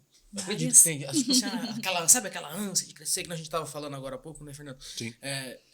Aquela ânsia de crescer. Como que você lida com isso? O que não é a receita, mas como você orienta essas pessoas e qual que é a dica que você passa para elas fazerem? Não, começa por aqui, passa por aqui para você chegar até aqui. Porque tem um caminho que a pessoa tem que seguir. Eu gostaria de saber de você como você lida com isso no seu dia a dia, se tem e como você lida. Pode ser? Claro, claro. Por favor. Gente, Tá fácil as perguntas tá aqui que nós fácil. estamos jogando. Tá uma Mole, delícia, moleza. né? Eu vou falar Nossa. a verdade. Não cheguei a ser tão mole assim. Bom, sobre energização, né? Tem tantos best-sellers aí que falam disso, né? O Segredo e vários outros. E eu vou confessar que eu gosto. Porque o Segredo fala muito disso, né? Que é o teu pensamento, quanto você enfatiza algo no pensamento, né? Efetiva algo na sua mente para que isso realmente aconteça lá. E é óbvio. Dizem que esse é o segredo do mundo. Pode ser, porque é óbvio. Se você fala que não vai dar certo, não vai dar certo, não vai dar certo, não vai dar certo, como que a ação vai dar certo se você já disse que não vai dar, já deu errado? E é tão óbvio, né? É uma coisa óbvia. Mas por que a gente muitas vezes começa o nosso dia... porque, ai, que ruim, ai, que difícil. Como que vai ser positivo? Não tem como, né? Dizem que é óbvio, que é o segredo, mas, né? Dizem que é o segredo. Vamos ver. Posso fazer um adendo? Que Claro, você falou? por eu favor. acredito nesse negócio da lei da atração, do segredo e tal. É. Eu li, a primeira vez que eu tive contato com esse livro foi na época da faculdade, depois tem documentário. No Netflix, se eu não me engano, ainda tem. Tem. E aí eu falei, nossa, será que é isso mesmo? Eu comecei, depois eu até mostro uma foto pra você. Eu tinha na minha parede do meu quarto, quando eu era bem mais novo, não é na minha época, mas quando eu era mais novo. Ninguém mais vai falar esse negócio na minha época agora. Na minha parede eu tinha várias coisas, eu recortava coisas de revista que eu gostava, que eu queria pra minha vida. Uma TV, na época, quando lançou as TV de tela fina, que aqui agora todo mundo tem, né? Mas na época era o tubão. A molecada mais nova aí nem teve contato com isso. Mas... A minha televisão tinha que esquentar.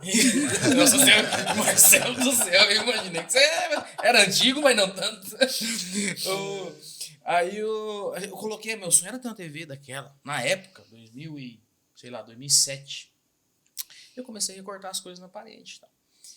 Um belo dia, eu tinha recortado uma TV de uma determinada marca, só que não foi porque eu queria aquele modelo, é porque eu queria a TV da tela fina.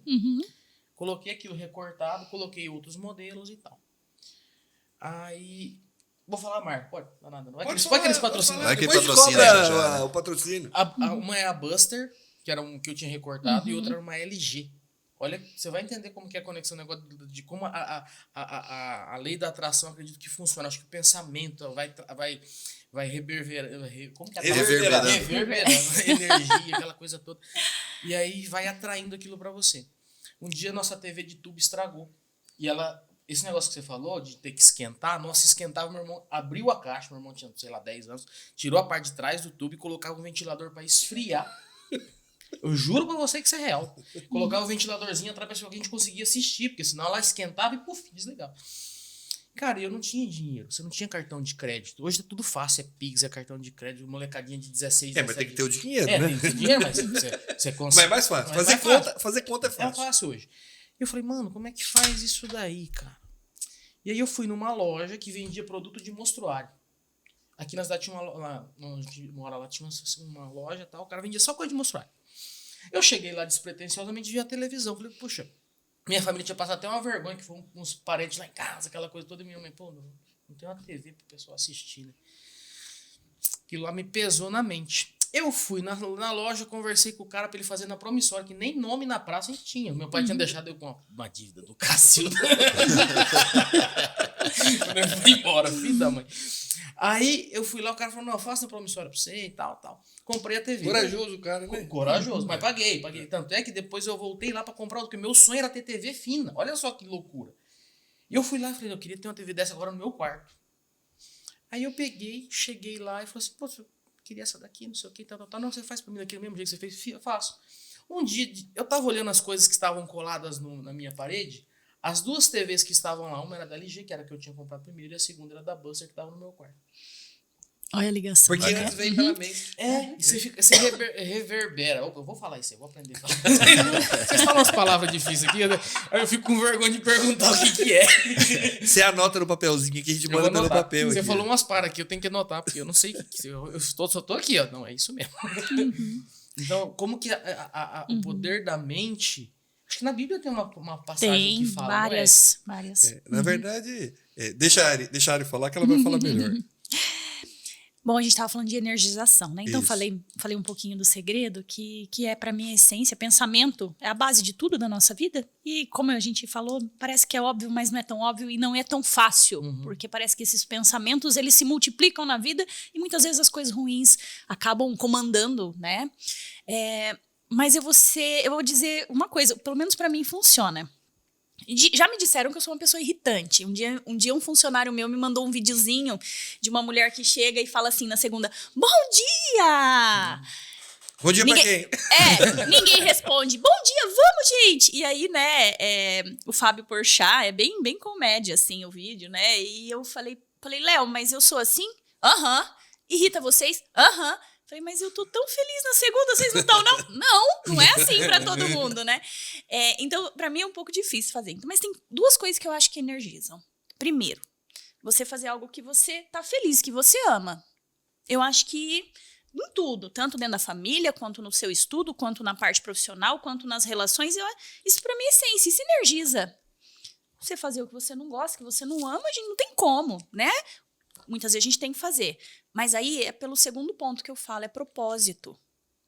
Às vezes, eu não quero, não gosto de escrever, de fazer um artigo, um TCC, mas é um propósito. O que você vai ter com aquilo? O que você quer com aquilo? Qual que é o objetivo? Isso energiza. Então é você buscar, ao meu ver, isso. Não é receita, não tem como, mas isso é o que funciona para mim. É o que você sente de bem hoje, que te faz feliz, que você ama, que você gosta. Não tem como você não fazer isso bem. E você ter propósito.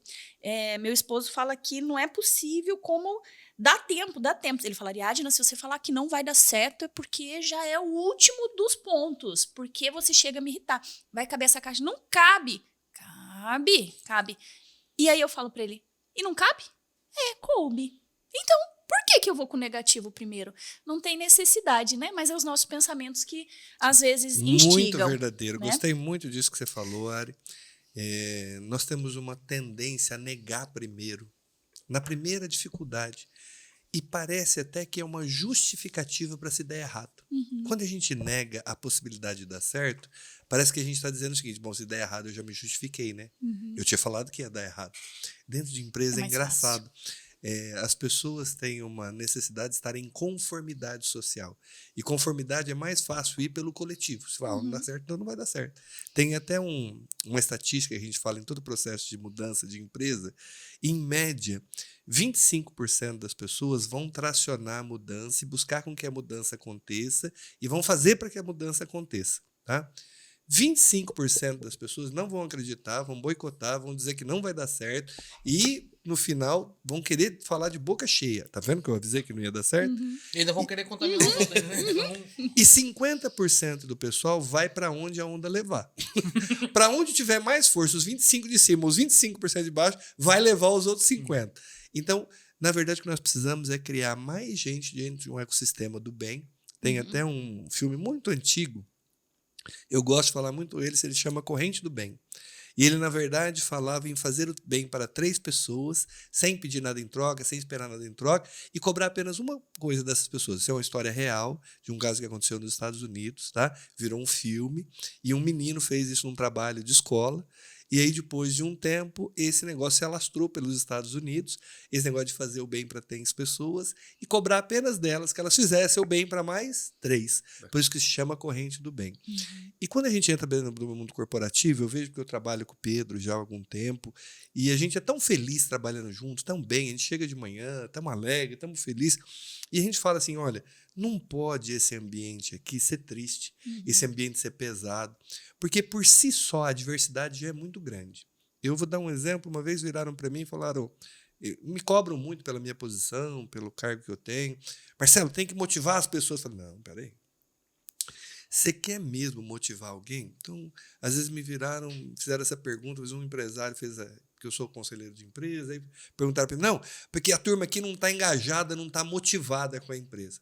Aí eu peguei a lista de salários da empresa dele e não estou dizendo que é pagar salário alto, nem que é pagar salário baixo a solução do problema, tá? Mas eu peguei a lista de salário e eu vi lá um grupo muito grande de pessoas ganhando em torno de R$ 1.600, R$ 1.700. Aí eu peguei, olhei para ele, fundo dos olhos, falei assim, deixa eu te falar uma coisa, fundo do coração, R$ 1.600 de salário, tirando os descontos, INSS, as coisas que tem, o vale transporte, alguma coisa, vai sobrar o quê? 1.200? Você acha mesmo que um cidadão, um homem, uma mulher, qualquer pessoa que estiver dentro da sua empresa, com 1.200 conto por mês, ele tem dignidade na vida? Não. Eu não estou dizendo que você agora pagar 20 mil para todo mundo é a solução, até porque você vai quebrar a tua empresa e você não vai dar emprego para ninguém. Isso é um problema social que nós temos, mas nós precisamos entender os contextos sociais que nós estamos cercados. Tá, R$ 1.200, eu sou um pai de família, tá? Eu consigo dar o mínimo de dignidade para minha família? Eu consigo pegar meu filho, minha filha, minha esposa, pelo menos uma vez por mês, levar numa pizzaria, levar para jantar fora, fazer alguma coisa bacana com a minha família? Não. Aí eu fiz uma pergunta. Você acha mesmo que esse indivíduo ele é desejado pela mulher dele como um homem, um protetor, um provedor do lar? Você acha que o filho dele olha para ele e fala assim, pô, meu pai, que dignidade, quero ser igual ao meu pai? Não. Então, o meio social dele, o meio familiar, o contexto familiar dele já não dá respeito para ele. Ele não tem dignidade, às vezes ele não tem aprovação. Às vezes não tem nem tesão da mulher dele, porque é só pepino, só bucha, só porque faltou isso, faltou aquilo. Só boleto. Vive num momento só de reclamar do que falta. E eu quero que essa pessoa chegue dentro de uma organização e chegue motivado, inspirado a entregar mais, a fazer mais. E a motivar os outros ainda. Olha, eu não vou discutir aqui as questões salariais, mas eu vou discutir as questões de relacionamento e as emocionais. Nós precisamos criar ambientes que permeiam respeito, que permeiam você ser ouvido, que permeiam você ser inserido, que permeiam você se sentir pelo menos considerado, se não importante, que seria o mais ideal. Porque senão eu tomo tanta bancada lá fora e a vida é tão adversa e começa dentro da minha casa e você quer que eu chegue motivado? Eu acho muito difícil isso acontecer. Então, quando nós olhamos para a realidade que nós vivemos, das massas salariais, das realidades, num mundo tão consumista, com tanta oportunidade de consumo, e eu não tenho acesso a essas coisas, isso vai criando frustração. Por isso que nós falamos de gente de gestão, por isso que nós falamos de pessoas, porque nós precisamos criar ecossistemas de valorização das pessoas com dignidade. E dignidade significa olhar no teu olho, entender teus contextos, tua realidade, ouvir a tua voz, te considerar. Isso é incluir, isso é diversidade dentro das empresas. Eu sei porque isso me dói e eu lido com essa realidade há muitos anos. E me dói olhar quando eu posso ter condição e o outro não pode. Então, quando patrão, você que emprega pessoas, você que comanda, cuidado com eu não me engajo, essa equipe aqui é fraca, porque talvez a gente não está dando a dignidade necessária para que essas pessoas se sintam, no mínimo, necessárias, quando na verdade o correto seriam importantes. Rapaz. Que lindo, arrepiou. Que pancada, né? Mas é porque dói, é uma realidade isso do mesmo. dia a dia que dói. Eu queria fazer uma pergunta para vocês, já que a gente está falando disso. Ariadne, perdão. Ariadne terminou que eu me empolguei aqui. Manda lá, Ariadne. Eu terminei, né? Você perguntou para mim, né, Pedro, como que eu lido com as pessoas que chegam frustradas. que foi um pouquinho do que o Marcelo agora acabou de falar. Eu vejo a área de RH, área de gente de gestão, nós não somos as pessoas que fazemos a gestão de pessoas. Eu acho que nós criamos, tenho certeza, nós criamos todo o subsídio, todo o suporte para que os gestores consigam fazer isso. É uma área de suporte. Não somos nós que fazemos. Avaliação de desempenho, o feedback, o acompanhamento, o atendimento de todos os colaboradores não são. Mas nós criamos as ferramentas. Tem muita gente que entende que o RH é justamente que faz todo esse... Tó a bucha pra você. Você vira aí. Não, e a gente tó a bucha aí pro gestor. Quem faz gestão de pessoas são os gestores de cada área. Eu faço a gestão de pessoas da minha equipe. Né? E a gente tem que empoderar esses gestores para que eles tenham condições de fazer com que o seu colaborador tenha a importância que ele merece. Não é eu olhar para o colaborador. Às vezes, a Ariadne não precisa saber o nome do funcionário. Mas o meu gerente, o gerente dele lá, o gerente imediato, o gestor, o encarregado, o líder, tem que saber quem é aquela pessoa. Tem que conhecer a família, tem que entender os processos, os problemas, as dificuldades, para ajudar essa pessoa a evoluir. Não é para mim. Né? Então, o RH, a área de gente de gestão, ela cria todos os mecanismos, todos os suportes. Através de uma avaliação de experiência, vamos começar lá do início, desde o processo de entrevista, porque o gestor tem que participar, quem decide pela equipe é o gestor, não é o RH. A gente pré-seleciona, mas é o gestor que vai tomar a decisão final, porque ele quer na equipe. E eu digo que isso já aconteceu comigo inúmeras vezes, de eu gostar mais de um e ele gostar mais de outro. Eu fecho com o que ele gosta. Por quê? Quem vai fazer gestão é ele. Ele tem que ser o gestor, ele tem que gostar, ele tem que confiar. E ele que vai conviver É a mesma dia a coisa dia. do feedback. Às vezes, né, um gestor chega e fala, Ari, dá o feedback. Eu dou no seu lugar? Dou o feedback. Mas você confia que essa pessoa vai evoluir? Não, eu já desisti. Então, eu não vou dar. Por quê? Porque se você que é o gestor não confia na mudança, eu não vou perder meu tempo. É você que tem que olhar com olhos de empoderamento para o seu funcionário. Então, é o gestor que seleciona a pessoa da equipe dele. É o gestor que faz a avaliação de 45 dias de desempenho. É o gestor que faz a avaliação de 90 dias. É o gestor que encaminha ele ou não para um processo interno de recrutamento. É o gestor que manda ele para um treinamento de desenvolvimento. É o gestor que faz a avaliação de 6 meses numa posição nova. É o gestor que vai ser avaliado numa avaliação, numa entrevista de desligamento. Não é o RH. É o gestor que faz avaliação de desempenho. É o gestor semestral que a gente tem na empresa. Então, é o gestor. É o gestor que entrega lembrancinha de engajamento. Antes, a gente entregava a maioria das lembrancinhas. Esse ano, a gente está evoluindo, porque cada vez mais isso melhora, evolui na minha cabeça. Eu estou aprendendo a cada dia, né? Hoje o gestor precisa participar e te entregar e te dar um abraço. Ver a tua reação com aquilo. Pode ser um bombom, pode ser um cartão. O gestor tem que fazer parte. Ele faz a liderança de pessoas. E aí, quando chega até o RH, primeiro ele já deveria ter chegado no gestor para lidar com a frustração. Tem a dificuldade? Chega sim no RH. Mas aí eu tenho que fazer perguntas. Por que você está aqui? O que está acontecendo? Você já falou com o seu gestor? Como ele agiu? Como eu posso te ajudar? E as respostas têm que vir desta pessoa, porque ela vai precisar se ajudar. E o gestor vai ter que estar aderente a isso. Aí, muitas vezes, a gente vai ter que trabalhar com esse gestor, vai ter que apoiar no desenvolvimento deles. Ninguém nasce gestor. Não é fácil liderar pessoas, né? É mais fácil desistir. É muito mais fácil. É mais simples desistir. E é muito mais E fácil troca. também mandar para o Põe outro. RH. E é fácil, troca. Troca. Até porque todo mundo que vem na descrição de cargo é um super-homem, é uma super-mulher. É Mulher Maravilha e super-homem. Às vezes a gente até ri quando a gente vai abrir as vagas, a gente faz check-in toda segunda de abertura também de vagas.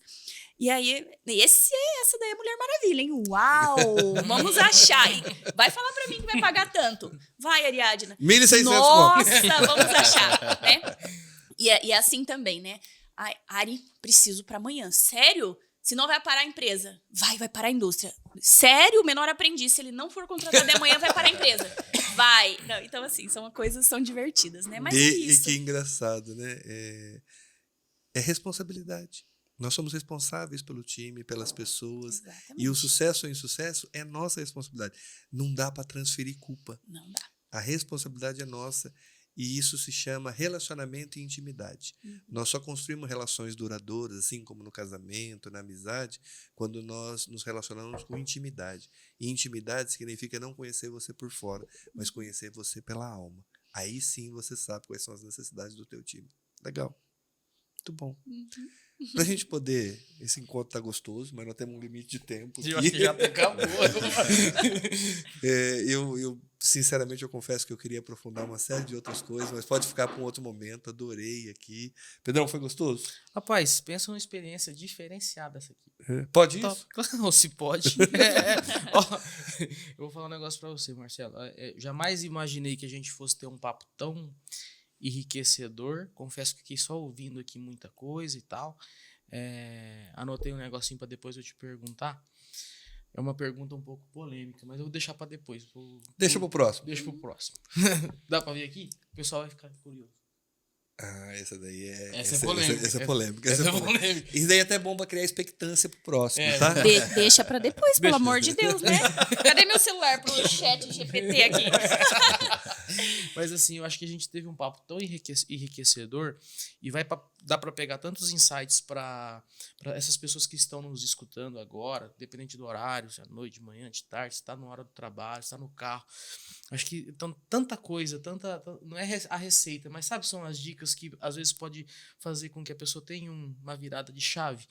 Eu acho que eu acredito que nós temos que deixar esse tipo de mensagem, e é para isso que o Você Pode existe e está existindo, que é para justamente trazer uma mensagem para essas pessoas que buscam um posicionamento melhor, buscam se conhecer mais, se entender, se posicionar no mercado, não só de trabalho, mas eu falo assim, no mercado pessoal, na vida pessoal. Será que dentro da minha família eu estou sendo visto? Nem ele perguntou, será que por eu ganhar esse valor aqui, meu filho me vê, ou se eu não consigo sequer pagar uma pizza para o meu filho final de semana, para minha filha, será que ele me vê como um super-herói dele? Será que me vê como um exemplo?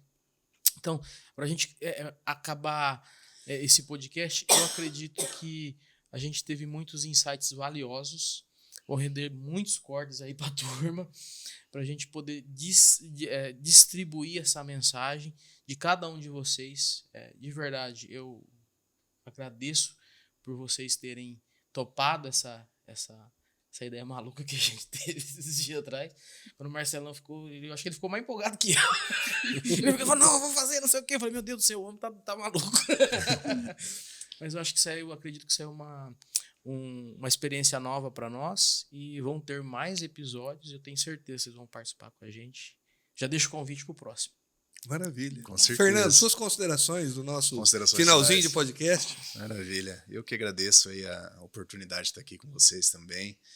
E se puder deixar um recado, a gente falou tanto de desenvolvimento, de carreira, de gente, de tudo. A preocupação nossa, desde pequena, é aquela história, né, que o pai da gente cobrava, né, o pai e a mãe, você tem que fazer alguma coisa para ser alguém na vida, né? Como se você não fizer, você não vai ser ninguém, sabe? Você vai ser um ninguém. E nós já somos alguém, independente daquilo que a gente faça, sabe? Então, acho que antes da preocupação com a carreira em si, é a preocupação de ser um ser humano melhor, de ser uma pessoa melhor. Se a gente se concentrar apenas nisso, eu acho que a carreira é uma consequência, a entrega é uma consequência. Porque a entrega daquilo que eu faço ela é a consequência daquilo que eu sou, ponto.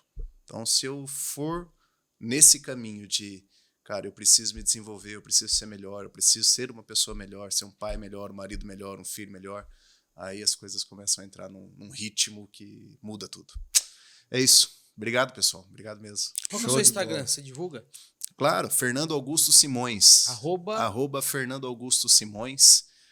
Tem um pouquinho lá. Eu, depois que saí um pouco do treinamento, deixei de me preocupar um tanto, Marcelo. Antes eu era mais ativo lá, sabe? Eu era mais ativo lá por necessidade até.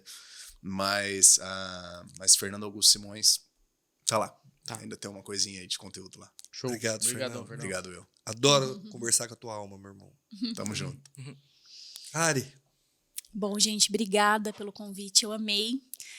Foi a primeira vez que eu fiz um podcast. mais leve do que eu imaginei. Eu conversaria aqui, hoje a gente ficaria aqui a tarde toda, viu? Que delícia. Tá parecendo um café. Ai, que delícia.